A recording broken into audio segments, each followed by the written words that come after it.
Hey, welcome to the Valt podcast. We are your car culture cultivators. Of course, I'm Sean, and we are joined by Vijay. Hey, how's it going? And Joe, how's it going, everybody? Perfect. Make sure to like this video, and if you enjoy it, and also subscribe. If you're new or if you're just kind of lurking, you're not sure to like it, go ahead. All it is just a tap. It's free. Just a light tap. It's free. easy. Yeah. It's free. Like us.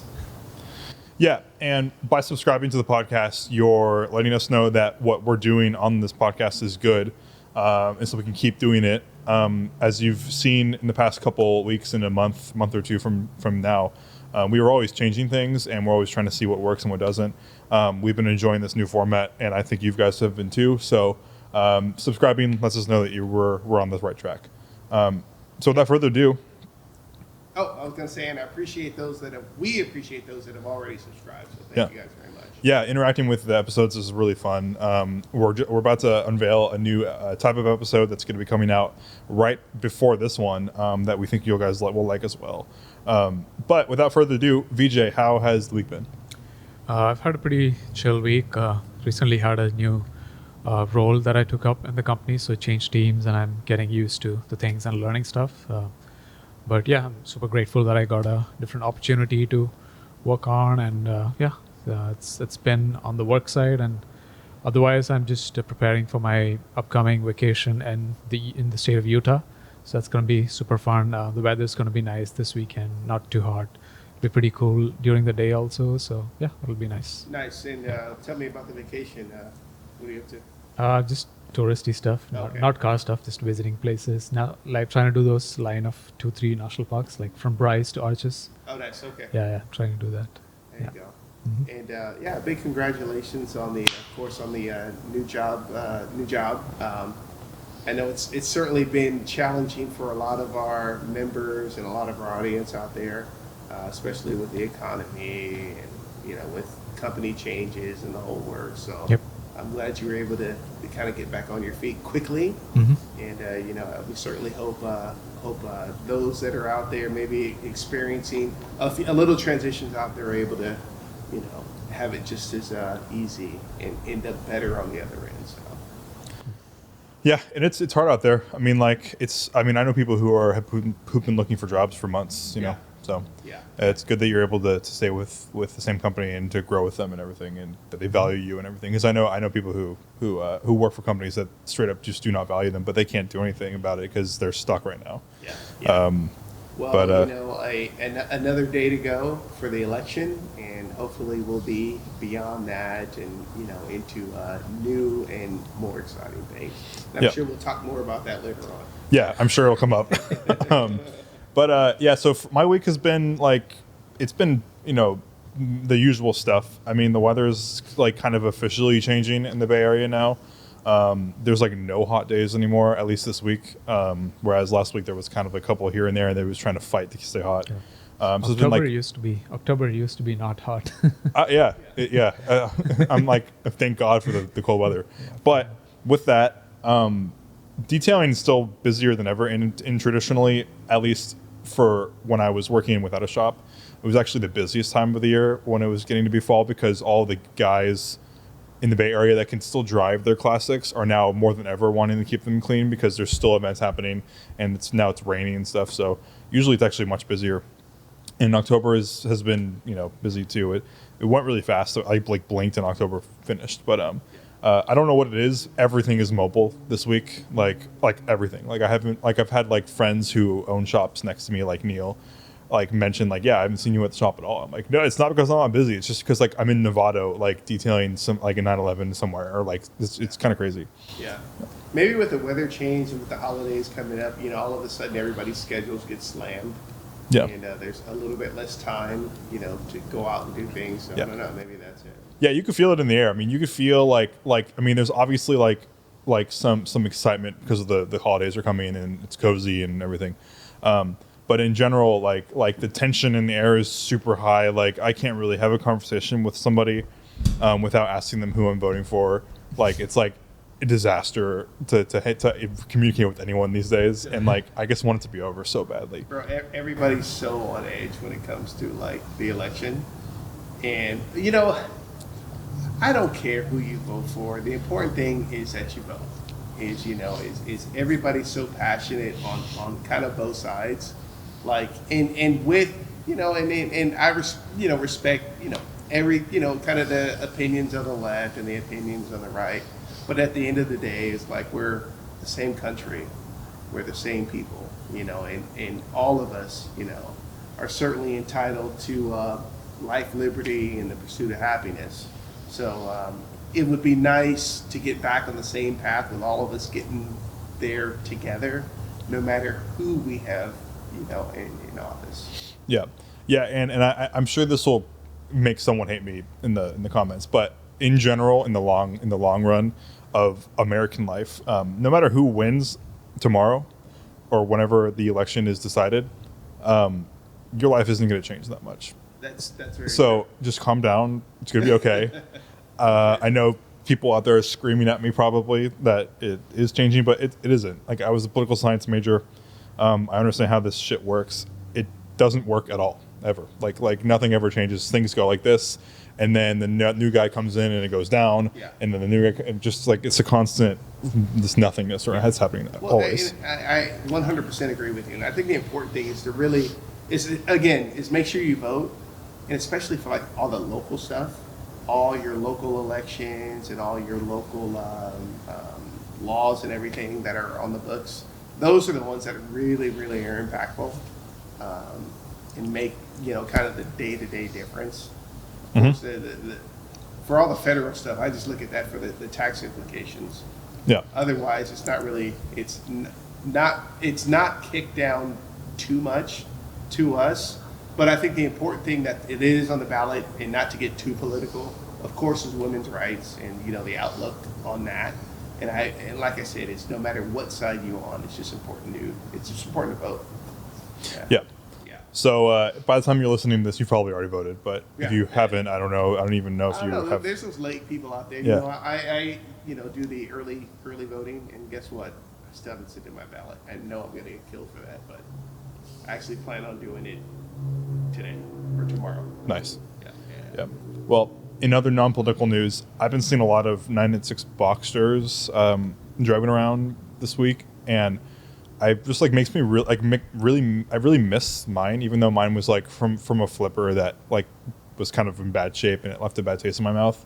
I do want another one, so I do think in 2025 I'm gonna make it a goal to find one that's in good shape, just to drive on back roads, because driving the M5 on back roads is fun, but it doesn't give that same fizziness and excitement of driving something with an open top, with the engine behind you and the noise is coming like that, and 201 horsepower out of a base Boxster, you could ring it out, go 10/10ths, and have the most enjoyment possible. So but I'm not going to let you get away with this conversation so easy, because this weekend this sounds sensible right now, but this weekend Joe completely did not make sense. He sounded like a crazy man, and how he sounded like a crazy man is saying that he would trade in possibly his E28, his M3, M5, yeah, M5 for a 996. No, but only Base. this is what no one seemed to understand this, but what I was saying is, if there was a super rare PTS, low mileage,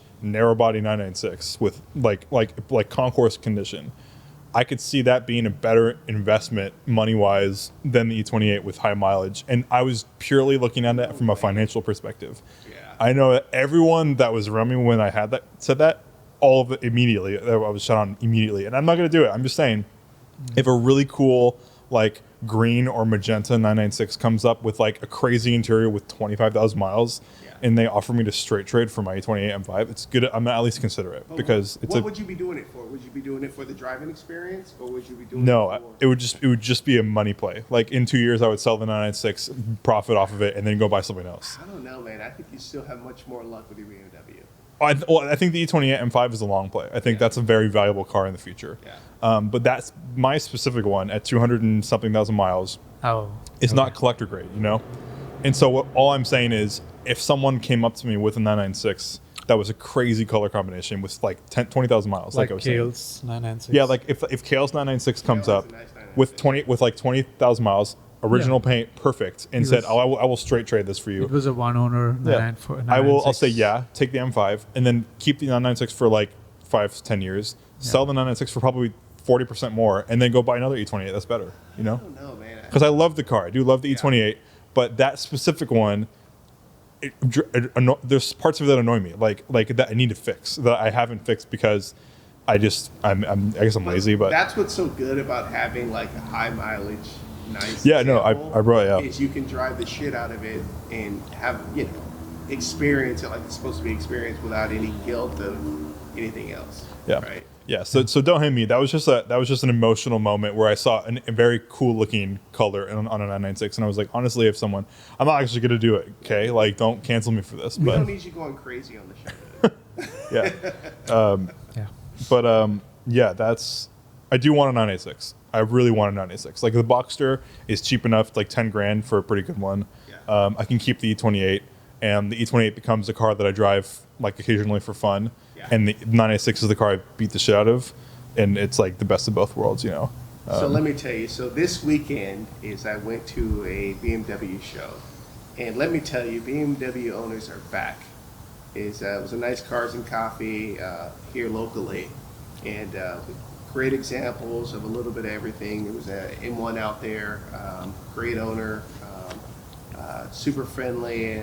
We talked about his collection, and we also met a bunch of owners out there, and everybody was just super cool. Every generation of BMW was well represented, and I'm like, man, this is it. Yeah, my dad was there, and he said it was a really good one. Usually, it's like that one in Moraga is like sometimes okay because the guy who organizes it sometimes doesn't like post about it. He just there's a calendar on the BMW chapter Yeah. for Golden Gate, and so it's just there. But if he posts about it, it's great. If he doesn't post about it, it's like a few diehards with 4 Series, you know. Yeah. But this apparently I missed a good one. Yeah, some of them were real heavy. I've seen some that are the old what is it, the M? I can't think of it right now. But anyway, some of them are real heavy with specific cars. Mm-hmm. This one seemed to have a good mix of everybody that was there. Yeah, I mean those are the OG people that would come to the St. Mary's Cars and Coffees back when it wasn't a Vault event that I was just running. I would partner with them, and that's been going on for so that event has been happening for 7 years straight. Okay. Besides COVID, so that thing is a staple in the BMW Is it the community. BMW CCA? Yeah, the Golden Gate chapter of BMW. Cameron runs it. But yeah, it's a cool event. I missed it because I was editing the podcast. But I mean, I'll go to the next one. It's always right after Solana, which is nice. And then we usually get lunch after with members and stuff, so it's I good. was pleasantly surprised. It was very good. Nice. Well, that's our weeks. So that'll take us. All right. So that brings us straight into the marketplace finds. Oh, the Renault Sport Spider. Yeah. So we're going to talk about that at the end. I want you guys to guess before we look at it. I want you guys to guess what it went for. With actually, let's just do it now since we're talking about it. So guess the price of what this car that we saw last week Yeah. went So for this is with the that- welds, the yellow one. that crappy kit-looking car. Yeah, with that looked like with the welds. It's Yeah, like with the a- welds. Interior? It's Yeah. like a Lotus Elise, but It's like worse. Lotus Elise but Kirkland brand. But worse. Jeez. I'm saying 38 or 38, 40. that Okay, range. 40. Let's go 40. What about you? Yeah. I already know, so I'm not gonna guess. I'm gonna go 40. No, Both? you have to give You're something. gonna go 40, No, 40 cents. 40 cents. All right. 40 what? One of them is closer than the other. Oh my Six. god! $62,000. This is kind of unfair because they publicize this a million times. Yeah, On and all of their social to media. be totally honest with you, everything. every time I've been opening up Cars and Bids frequently. Yeah. And It was on Instagram, So everywhere. It's apparent somebody didn't clear their cache or Look at the wire running through the dash. redo their cookies. What is that wire running through that's a the good dash? question, and it looks factory too. I wish I could zoom in farther, but I can't. No. No. Wow. I wonder if that's like. The car market can't still be this out of control. At least you get a defroster. But I don't know, $62,000. This guy's gonna be so disappointed. Oh, absolutely. Unless he wants to just pull up the Cars and Coffee Even and win it. Ace wouldn't charge this much for this car. We might have to get rid of it. We might have to leave that one. Yeah, I mean, it's a crazy car. I just wanted to highlight that it sold for $62,000. So if you have a unique car that you want to sell, Cars and Bids might be the place. Yeah. Maybe the guy was French. Yeah. Yeah. Possibly, or VJ, maybe VJ, one of VJ's friends. Oh shit. So yeah, that's that. So I want to go for this one first because the first one is whatever. You have an M5 every week. Yeah, right. I guess I love E39s, but Yeah. so the first marketplace that I found was an E39 M5, really good Ooh. color, two-tone interior, Gray. low mileage. Is it blue or gray? It's What is it? gray. It's a 2000, which means that the headlights aren't factory and that the bumper isn't correct and stuff like that. But facelift cars are slightly different. But it's a good car. It has top deck brakes. Do these have issues with rod bearings? I don't think the S62 has rod bearing issues. I'm sure someone will comment below. I never had any issues. I had compression issues, but that was because I was beating the shit out of my car. But I heard like chain tensioners explode in this. yeah, Vanos. It has Vanos problems. This But- one is? No, just in general, E39 M5s have Vanos issues. All of them do. It's a The consumable. 2000s have a slightly different like piston ring design that lets a little bit more oil in, that burns a little bit more oil. More power. But it's supposed to give like slightly more power. I don't know. I mean, my dad says the 2000s are the ones to get. Yeah. Yeah. I had a 2000. I That's loved my nice. car. I It never looks had any good. issues with it. Yeah. This looks good. Would, Yeah. would it be a reach to say Fold down seat too. that this particular M5 is maybe the top 10 best sedan designs of all time? I think it's number one. Yeah. I think I was reaching a little bit there because I was going to test top 5. I think- Series 1 Jaguar. I think E39 M5 is the number one sports sedan period. Yeah. And I think it's followed closely by 500e and maybe that Jaguar. Series 1 Jaguar. Yeah, and like and then everything else trails behind it. You can So think of 6.9 modern- S8s. Modern or of all time? I think of all time, Yeah. E39 I mean, M5. this had to design things like within the restrictions and regulations. But pre facelift. So 2000. This is not with if it had the pre facelift headlights, and like it had the pre facelift interior. That's the best style of all time. This is slightly too sporty in my opinion in the front. It looks much more understated with the 2000 headlights. Yeah. And I think 2000 also had the actually I'm not sure if this is right, but I think it also had full ambers instead of white. Correct me if I'm wrong. I might be totally wrong about that. Is that But- a gurney flap? Yeah, 2000 M5 is the best. I think 124 500e is very close, but I do think the E39 takes it. And I would like to own before they're like extremely expensive. Again, another one, but it needs to be the right one, and it's We'd really hard to definitely love find. hear your opinion on that. And are we right or are we crazy? Yeah, comment down below if you hate me now even more. These are manual only, right? Manual only, E39 M5. You know, it's a wild car. If you never driven one, you should. And this has a fold down seat, which is kind of fun. I mean, like usually you don't want that. Like people, like collectors, don't want the fold down seat, but like I like the fold down seat. Yeah. You can put more shit in it, which is cool. So that's my first find. That black and silver works in there too. Yeah, it does. And they came with, you can have black and silver, you can have black and blue, you can have black and red, Yeah. or just straight black. So another BMW, nice. another huge value play in my opinion. This has high mileage. Post facelift. Yeah, so this is an E46 330i ZHP. We talk about this all the time. Is it But for purple? it's like it's probably like a repainted like garbage blue or something. But like to be honest, like if you're looking for like a fun enthusiast car on a budget, Yeah. this is like the best you could possibly get. Yeah. Like it has an E46 M3 CSL steering rack, M3 suspension components with the super reliable 230 horsepower M54 B30 motor. Price- So what is it price with the is high. ZHP? Yeah, so the ZHP designates itself over the M Sport with the better steering rack, a slightly different differential ratio, which is almost negligible, so it doesn't really matter, and the E46 M3 suspension. And it has a slightly higher rev limiter, so Yeah, what like makes 250 a little RPM. bit more power. Yeah, it makes like 5 more You said horsepower. it's better than M Sport? Yeah, it's better. This is the best. M Sport, ZHP, and then M? M3, yeah. And then okay. Yeah, so this is the top of the line E46 This if is you're looking actually for sporting. I like it more than the M3. How would you This know one. that it's the ZHP? So the front bumper is It's a little bit different. Okay. The headlights are not different. The wheels are different. Inside, this is a bad picture, but the needles are orange. They don't have them anywhere else on that. The ZHP shift knob and this Alcantara and the black cube trim, but like there's also like a package. So if you look up the VIN number Okay. and you see the package, it's there. Yeah. ZHP. And you don't want like one that's been converted because like part of the the appeal of having a ZHP is all the stuff that's really hard, like the steering rack and all that stuff. I mean, I take it the Z, or excuse me, the HP is horsepower, or what's the Z? It's some, I don't know, it's like just a chassis code. It's like Okay. an option code, some dumbass way of some German word or something. I don't know what it doesn't matter.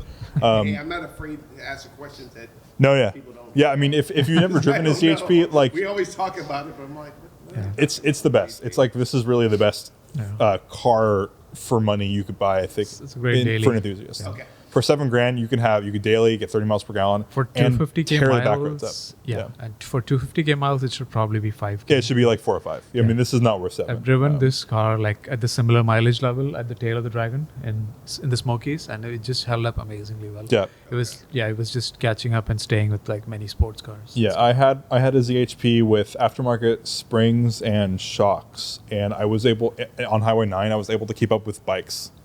Obviously, the bikes were going slow, probably, like naturally. Like there's no way I could keep up with them. But like I was going fast enough for them to pull over. To maybe I was looking like an idiot or something. But like, Yeah, it's a really capable car. and I love them. And I sold mine specifically because it didn't have heated seats, and this one does. But I'm not buying something in this shape. It drives shockingly well. Yeah, it Are does. they all sedans? No, you can get a coupe. two-door as well. Okay. You can It's get a called coupe the and a CI. convertible. Oh, okay. It's called but- the CI, right? Yeah, 230 CI. And you can get a convertible also, but you want the sedans. Okay. They look better, in my opinion. But the coupes? they look way better than the coupes. I'll look up. I'll show you. The ZHP coupe is actually a bargain though because they're way cheaper. So if you wanted to just like get into like a ZHP, you can. There's the second row. Yep. So look at that. Like the door, just kind of an awkward placement, Yeah. as opposed to like the sedan, which I see. was same color. Like it just looks better. And, you know. I would definitely take an M3, an M3 E46 over that, just based on looks alone. Yeah, if my ideal car would be a ZHP sedan with the S54 motor in it, just because you get like 85 more horsepower out of it, which is like, you know, an individual throttle bodies and better sound and everything.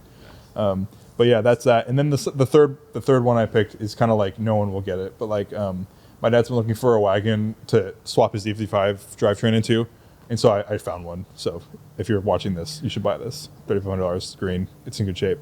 I'm just putting that out there. He wants to make an E55 wagon.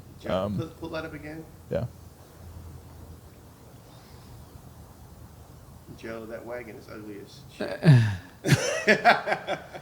It might be ugly, but if you AMGify it, it'll look good. Okay. Yeah. It's kind of a legendary thing, this wagon, Yeah. but it's definitely not a good look. It's not attractive. No, it's not the most attractive thing, but with the right modifications, my dad wants to swap the whole driveline into it and Yeah. make it like a thing. It'd be a cool car, and it's one of those things that if you do it right, it'll go for like $85,000 because people just want it. You know, they want anything.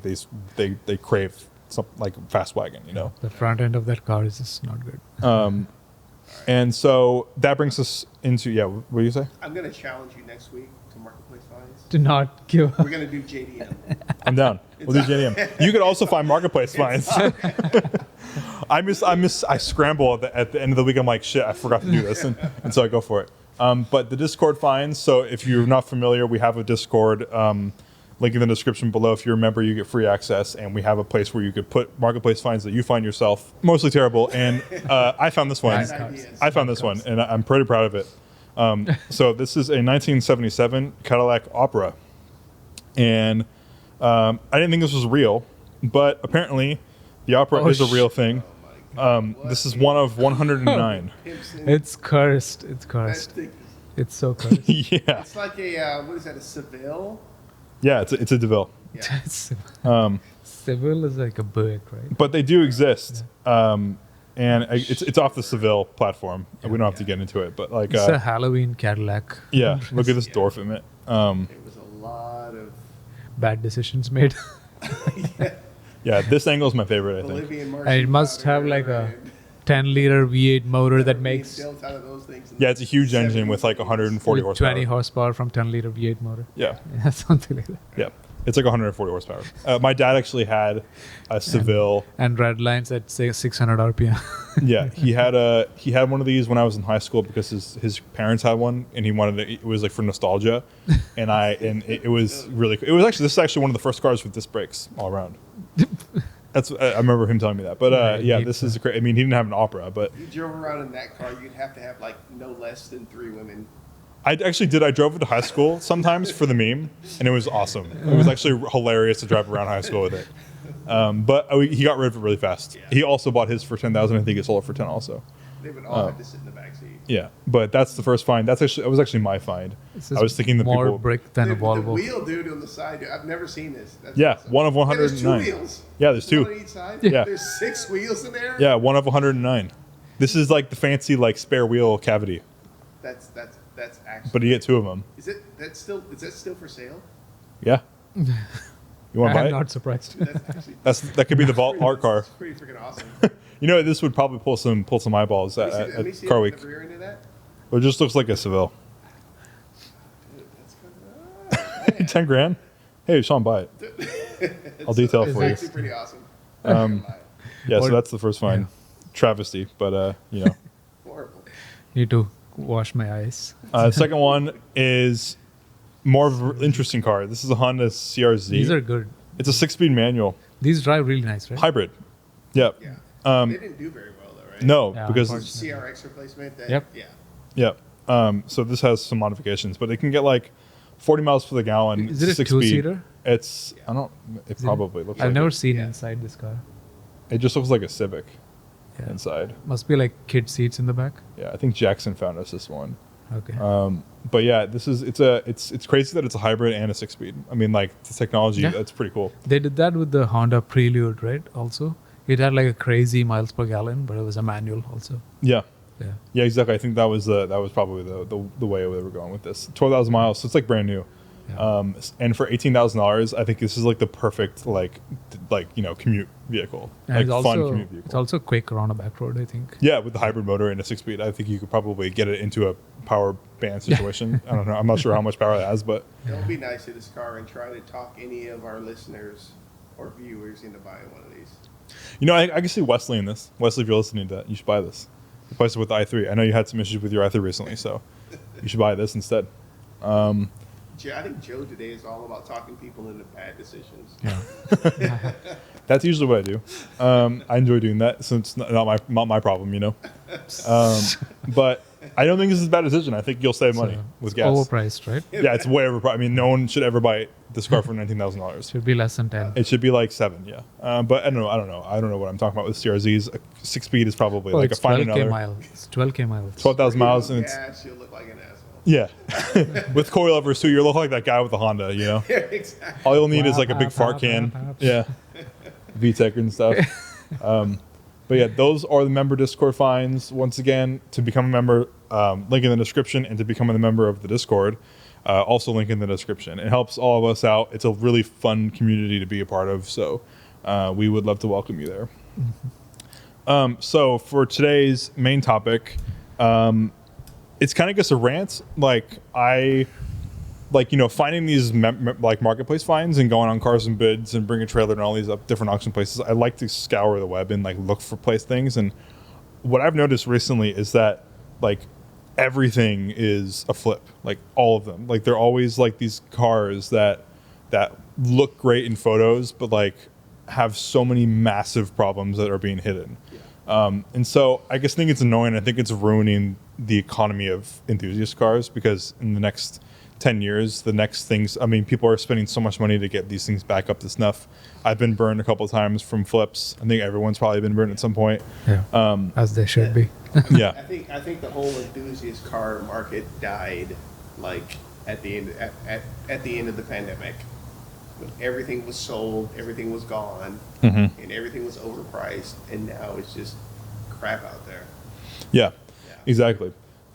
So I wanted to give you a snippet of the formula that every single car flipper goes with. So you could also see what a flip is before you go for it. So there's it's a four-step process. You buy the car from the long-term owner. Then you take photos with an off-the-shelf DSLR in a parking lot. Can't be anywhere else. Then the third thing, which is the most important thing, you highlight a million minor imperfections. So you find scratches and dings and little rips here and there.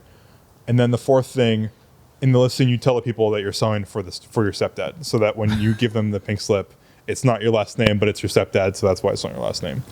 Can we add another step? Yeah, what's your step? Pictures is making sure that you're overexposing everything. Yeah, everything like a real estate. It's like a real estate development. It's like Right. yeah, Super saturated. yeah.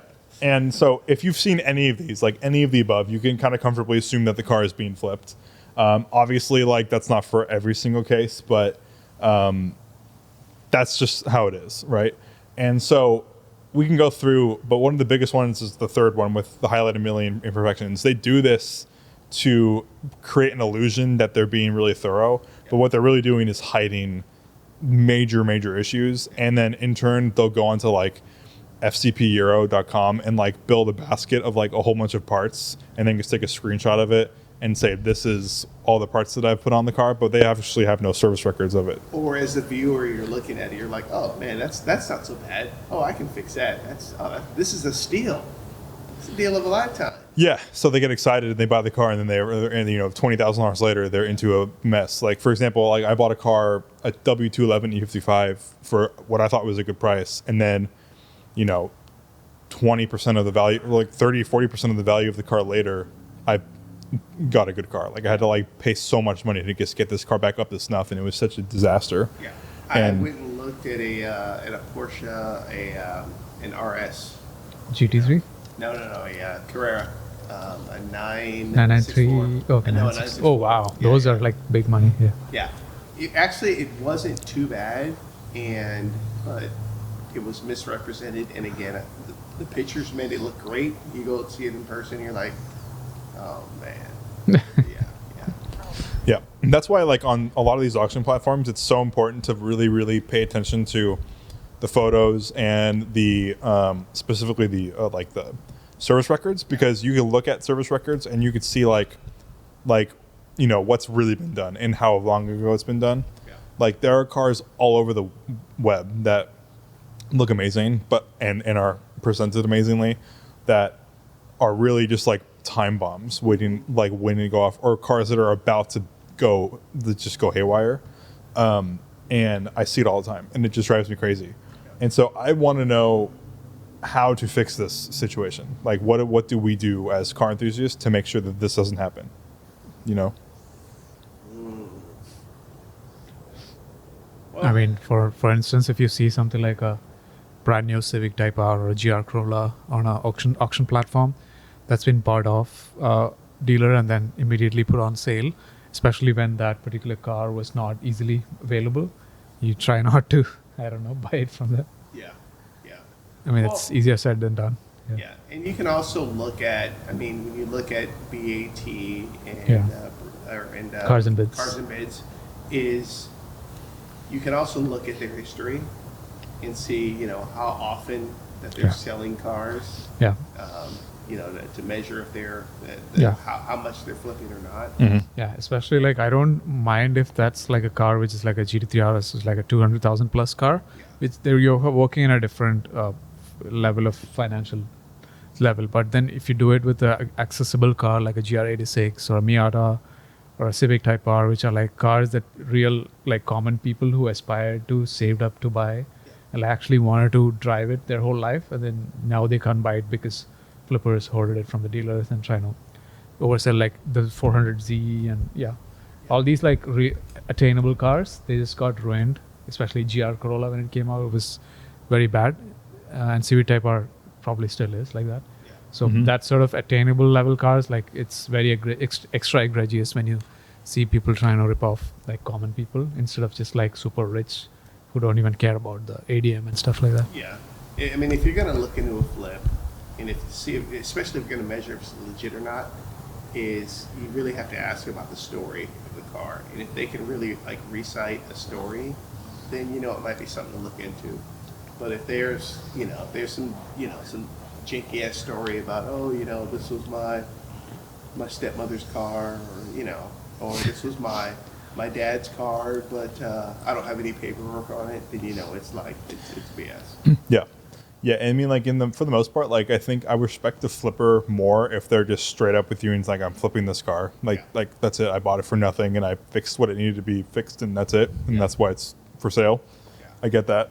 I mean, you want to make your money, but I think if you're looking at getting like a good like old school like car, is I would talk to like your mechanic. Like your local mechanic would know like, cars that, that come in and out of their shop that they've worked on and that they could vouch for. 'Cause I've gotten quite a few like referrals from smaller mechanics. yeah. Trusted referrals. Yeah, I mean, and like in general, like the ownership history is definitely like a flag if it's been owned for like 3 months or something. Yeah. But there are people that like will buy a car for the summer because it's a convertible or something, drive it, and then just move it on, and you're trying to because like usually like I don't call on the cars that often. Like it's really rare if I hold a car for more than 3 years. Like the E28 is the longest car I've ever owned. And usually, like, my excuse for, like, ownership history is, like, I just want to experience as many cars as I can. And usually they, like, write that off as, like, oh, you're a flipper. There's something wrong with the car. But, yeah, I mean, I don't know. I guess I hate that marketplace. And a lot of these other places are becoming just places where kind of juvenile car salespeople are just, like, throwing some cash into a car that should be way more money and then immediately flipping it. It makes it so that like, I mean, I'm curious what like the secondhand market will be like for these GR86s and stuff that like, cause like they have all these ADMs and like no one could buy them. And like the Corollas that are supposed to be like, I mean, I finally drove a GR Corolla and like, it's straight up economy shitbox inside. Oh yeah, the controls are so cheap. With like noises. Yeah, pedals. Like I could not imagine if I went to the dealership and spent 50 grand on that car. No, 50 Same with the is Civic like Type R. Like, 50 I don't know. is reasonable. Like, people were selling it for 80 and stuff like Yeah, that. it's like I couldn't. I if I got into that car with the ADM, I could not believe it. Like I get it if it's like a 911 Dakar that they make like 911 of them or something. I mean, and yeah, that's they're a hard to Corolla, find. but a Civic Type R is a quality product. Like everything. Yeah, I mean, even and- my Civic is really nice, and like I would actually want a Civic. But the Type GR R. Corolla is rental car shit. Yeah, it is. It really is. And I didn't drive it. I moved it into my shop, detailed it, and then moved it out of my shop. But like, I'm like, wow, okay, I get it. Like, I don't want this anymore. It's like buzzy and noisy, and like everything is hot. There's no insulation anywhere. On fire. Wasn't on fire. It would soon be like the 3 cylinders like so overboosted. Yeah. Like, they've been blowing up. Well, that makes sense. I mean, Yeah. like the 300 horsepower out of it, I mean, what, 300 1 point something liter. Yeah, that's a lot. That's a lot of power. Yeah. But yeah, I mean, like comment down below what you would do to solve flipping. I don't know if I know, and I don't even know what the outlook on the market is. It's a very sad sort of thing that I saw this week. Someone is flipping the allocation for the new Ferrari hypercar, the F80. Yeah. Someone's putting a 2.5 million markup on a allocation. Like, it was so sad. Like, honestly, That's one thing I hate is selling allocations. Like when you I get was an being allocation sarcastic. and then you sell it. Yeah, I- I'm being sarcastic. I don't care. Yeah. And more than likely, it's probably a scam because the dealer is not going to have any part of that anyway. Yeah. And there are even dealers, like Porsche dealers, that will sell allocations before they even have them. Yeah.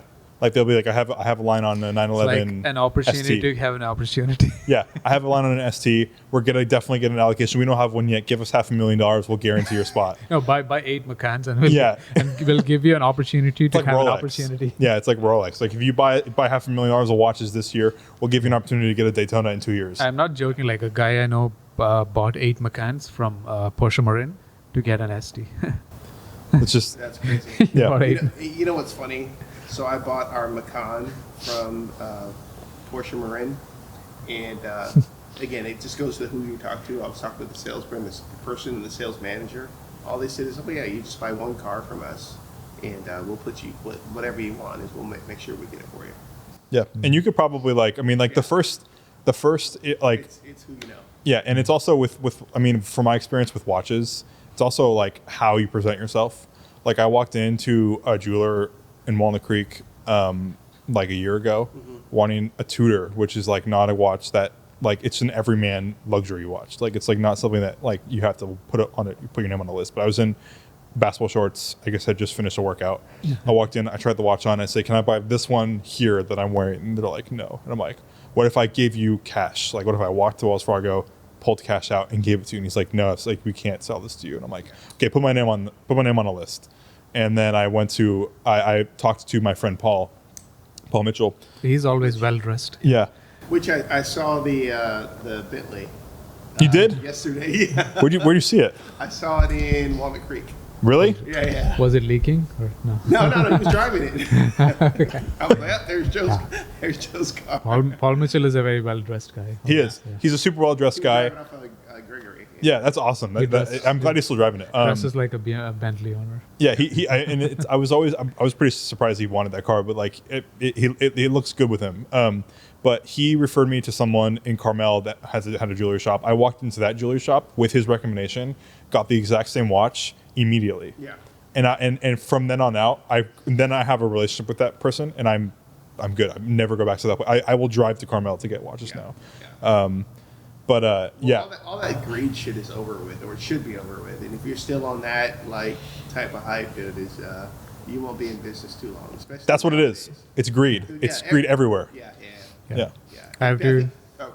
No, okay. No, I was gonna say, I think what people lost during the pandemic was sales has always been based upon relationships. Yeah.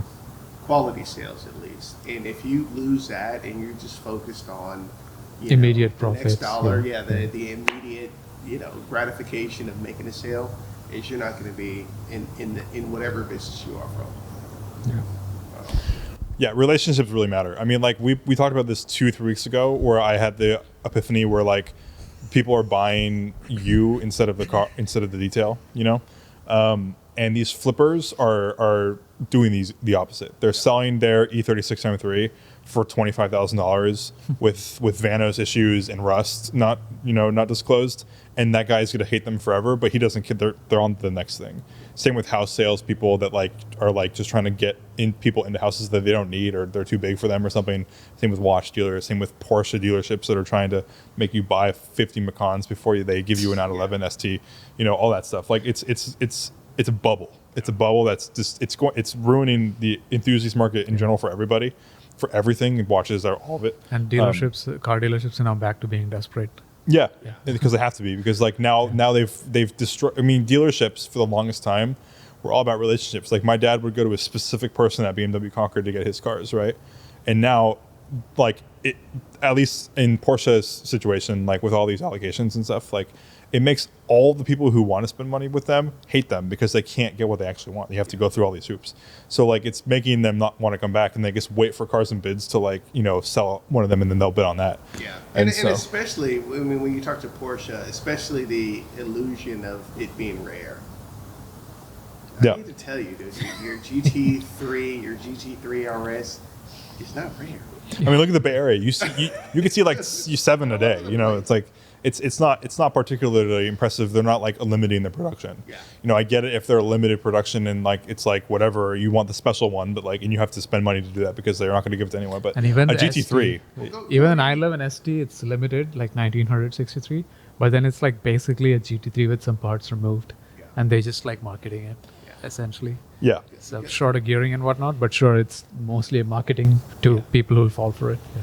Go to any car show that features Porsches, and you will see firsthand that your car is not rare at all. But my car is rare, Peugeot. Yeah. That car is very rare. Because Indeed. everything else has been like returned to Indeed the it is. earth. Because every other example is rust, and it's part of the earth now. Yes. Yeah, there's like a built-in scarcity with it. Nobody bought it, and like whoever bought It's it like Bitcoin. No, are very rare. parked when ran when parked. Yeah, but comment down below. I guess I hate flippers. I hate everyone that is just built off greed.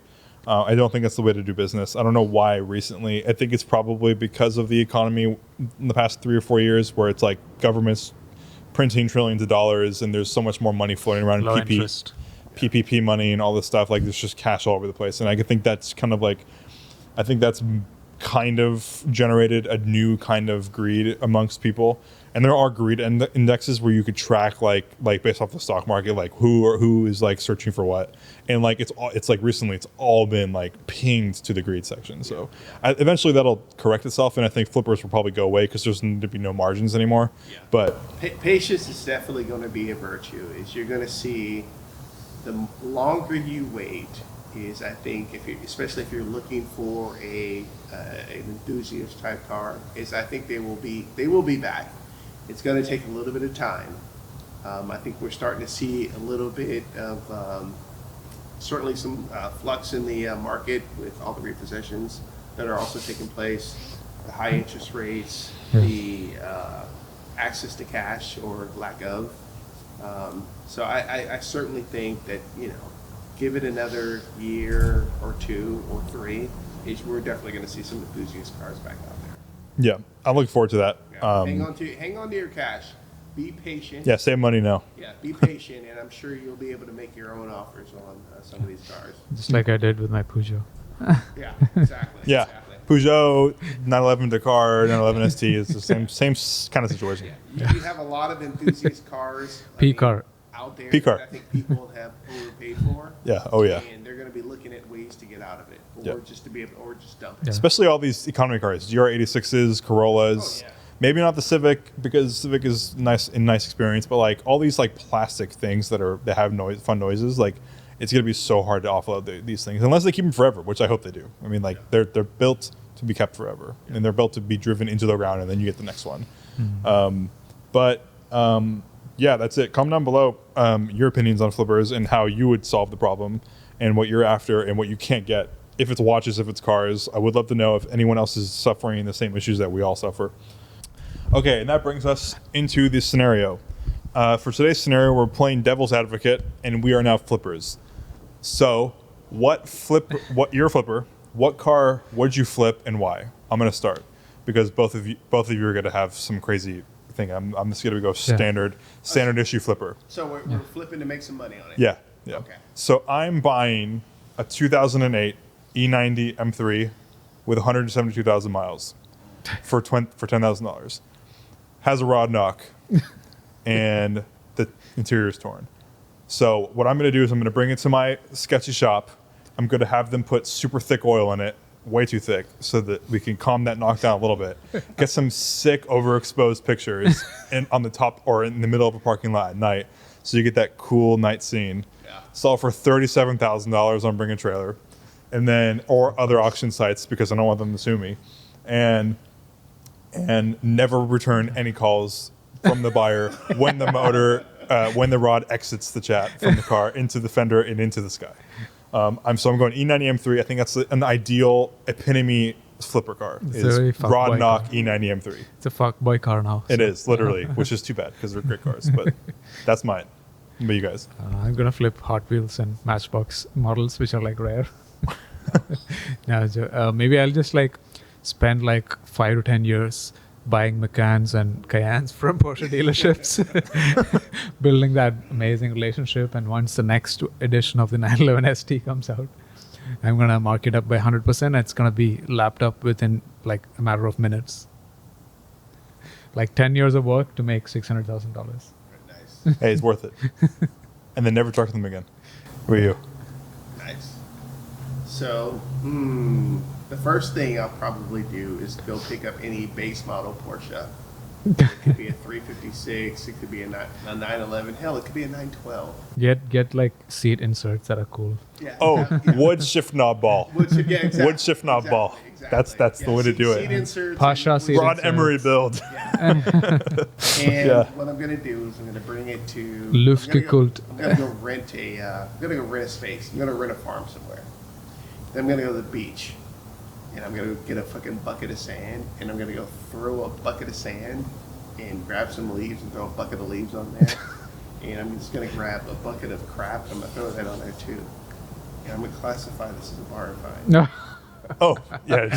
it's gonna sell in Arkansas the beast. Yeah. I might So sit on it. $8.6 million. I might sit on it for like. You shouldn't do all this.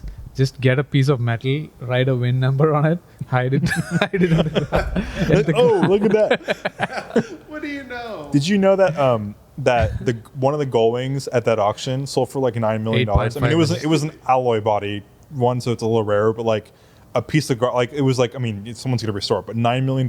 Whereas like, I mean, like you can just go buy like you buy 5 regular ones for that. Like I just can't believe it. You can buy a Ferrari 275. That's the best. That's the best. Good. Yeah. That's a good flip. Yeah.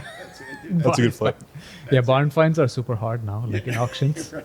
Yeah. Actually, I might just go do that and try it out. I might just go buy like an E30. No, buy a wind plate. Yeah, go buy some tin and then hit it with a hammer a whole bunch of times. This was a Ferrari VIN plate in Like get 1947. that sweet patina on it. Yeah, That's all you need. I'll have like some Italian signature, like this said meatball back in the day. Like Enzo Ferrari's Yeah. like third wife. Yeah, this is his first ever car built. Yeah. Yeah, with Ferrari, all you need is just spin plates. Yeah, you just need some tin, some tin and hand hammer. And you it.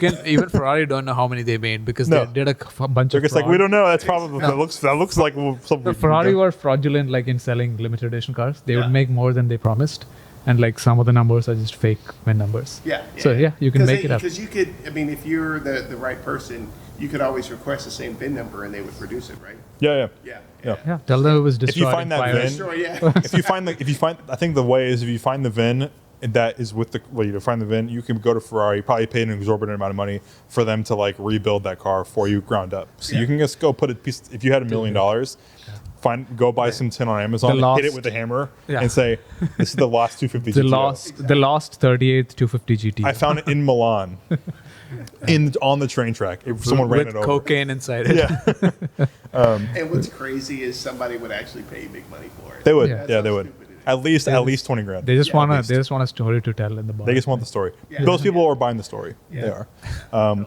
But comment down below what car you'd be flipping if you're going to be playing devil's advocate too. Because if we have to, you have to also. So comment down below, and it can't be E90 M3 because I know that's the best. That's the best choice, and I know you know exactly. You've seen actually today. You've seen an E90 M3 for sale with a rod knock. I guarantee you, you've seen it, and I know it's for sale for $40,000. They're all over. They're all over because everyone's flipping them and destroying the E90 M3. And in 20 years, that car's going to be extremely collectible because of that. Because all of them are going to be fucked. It's true. And it makes me so angry because I would love to buy one, but they're all destroyed by flippers. and fuck But boys. rant over. We don't have time. This camera's almost dead. So we'll see you on next week's episode. Comment down Take below care. where's the nearest barn. Yep. See you later. Like, Sean wants a barn. right.